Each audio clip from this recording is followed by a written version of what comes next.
মুসলমান ভাইদের প্রতি রইল সালাম এবং অন্যান্য জাতি ভাইদের প্রতি রইল আন্তরিক শুভেচ্ছা। আশা করি আপনারা সকলেই ভালো আছেন, আর আপনাদের দোয়ায় আমি আল্লাহর রহমতে ভালো আছি। তো বন্ধুরা, আজকে আপনাদেরকে আমি একটি শক্তিশালী উপায় দিব। ইন্নামা মানবীর নিয়ত ঠিক রেখে কাজ করবেন।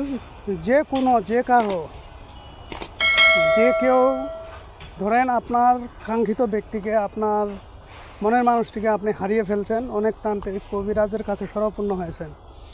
আজকের যে উপায়টি দিব, ওপেন চ্যালেঞ্জ, ইন্নামা মানবীর ভিডিওর শুরু থেকেই বলছি, নিয়ত ঠিক রেখে কাজ করবেন, অবশ্যই হবে। আপনি যদি তাকে পাইতে চান, তাকে নিয়ে সংসার করতে চান, সে যদি আপনার স্ত্রী হয়ে থাকে, যদি চলে গেছে, তাহলে তাকেও ফেরত নিয়ে আসতে পারবেন। স্বামী হইলে স্বামীকেও ফেরত নিয়ে আসতে পারবেন। অথবা আপনি যদি কোনো মেয়েকে বিয়ে করতে চান, মেয়ে হয়ে ছেলেকে বিয়ে করতে চান, তাকে পাচ্ছেন না, আপনি আজকে বলা তদবিরটি করবেন, ইনশাল্লাহ হয়ে যাবে।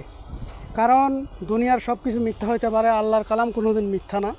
তো আল্লাহর কালাম যদি আপনারা ঠিকঠাকভাবে কাজ করতে পারেন, অবশ্যই আজকে বলা উপায়টির মাধ্যমে আপনার সমস্যার সমাধান হবে। তবে আজকের উপায়টি খুব সহজে যে কেউ করতে পারবেন।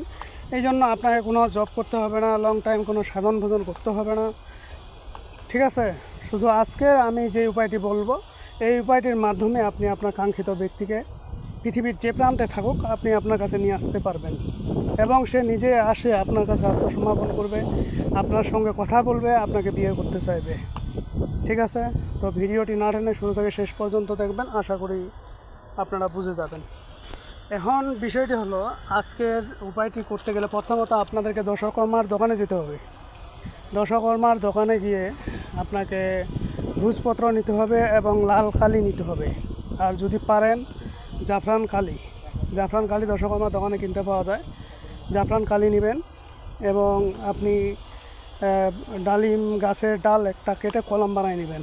তারপরে পাক পবিত্র হয়ে গোসল করে, উজু করে, পশ্চিম দিকে মুখ করে, আগরবাতি জ্বালিয়ে আজকের যেই নকশাটি আপনাদেরকে আমি দিব, সেই নকশাটি আপনি লিখবেন। তো স্ক্রিনে যেই নকশাটি দেখতেছেন, এই নকশাটি মূলত সেই নকশা। এই নকশাটির নাম হলো আজাইবে নকশা, অর্থাৎ এতে ফেরেশতাদের কাজ। তো এই ফেরেশতাদের কাজের তাবিজটি আপনারা যদি নিজেরা করতে পারেন, এটা আল্লাহর রহমতে কখনোই ফেল হবে না এবং আপনি বঞ্চিত হবেন না, ঠিক আছে? বরঞ্চ আপনার সাথে সে যদি বেইমানি করে, প্রতারক করছে, আপনার সাথে চলে গেছে, তাকে আপনি নিমিষেই ফেরত নিয়ে আসতে পারবেন। হয়তো একটা জিনিস আপনারা মনে রাখবেন, কারো ক্ষেত্রে সময় হয়তো বেশি লাগবে, কারো ক্ষেত্রে কম লাগবে, সেক্ষেত্রে টেনশনের কিছু নেই। আবার কারো ক্ষেত্রে নাও হতে পারে, কারণ এটা ডিপেন্ড করবে আপনার রুহানি শক্তির উপরে।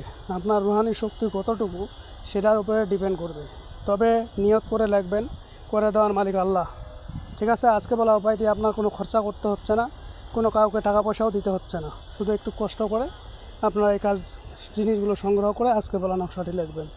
এবার নকশাটি লেখা হয়ে গেলে আপনারা কি করবেন? এই নকশাটি লেখা হয়ে গেলে, তবে অবশ্যই আরেকটা জিনিস আপনাদেরকে বলে রাখি, লেখার সময় অবশ্যই আপনি আপনার যে কাঙ্ক্ষিত ব্যক্তি, তাকে আপনি সামনাসামনি স্মরণ করবেন, দেখবেন যে সামনে আসছে, এইভাবে স্মরণ করে আজকের নকশাটি লিখবেন। লেখা হয়ে গেলে এটাকে ভাঁজ করে আপনারা সুন্দর করে কোনো ভারী পাথরের নিচে চাপা দিয়ে রাখবেন, ঠিক আছে? তো ভারী পাথরের নিচে চাপা দিয়ে রাখলে ইনশাল্লাহ আপনার আজকে বলা উপায়টির কাজটি খুব তাড়াতাড়ি আপনার সমস্যার সমাধান হয়ে যাবে এবং কাঙ্ক্ষিত ব্যক্তি আপনার কাছে উপস্থিত হবে। তো ঠিক আছে বন্ধুরা, আজকের ভিডিও এই পর্যন্তই। ভিডিওটি যদি ভালো লেগে থাকে অবশ্যই একটি লাইক দেবেন, বন্ধুবান্ধবের কাছে শেয়ার করে দেবেন। আর যারা এখনও আমার চ্যানেলটি সাবস্ক্রাইব করেননি, তারা সাবস্ক্রাইব করে নেবেন এবং পাশে থাকা বেল আইকনে অল ক্লিক করবেন, যাতে ভিডিও ছাড়ার সঙ্গে সঙ্গে নোটিফিকেশন আপনাদের কাছে পৌঁছে যায়। আর যারা অলরেডি সাবস্ক্রাইব করে ফেলছেন, তাদেরকে অসংখ্য ধন্যবাদ। তো পরবর্তী ভিডিও দেখার আমন্ত্রণ রইল। সে পর্যন্ত ভালো থাকবেন, ধন্যবাদ।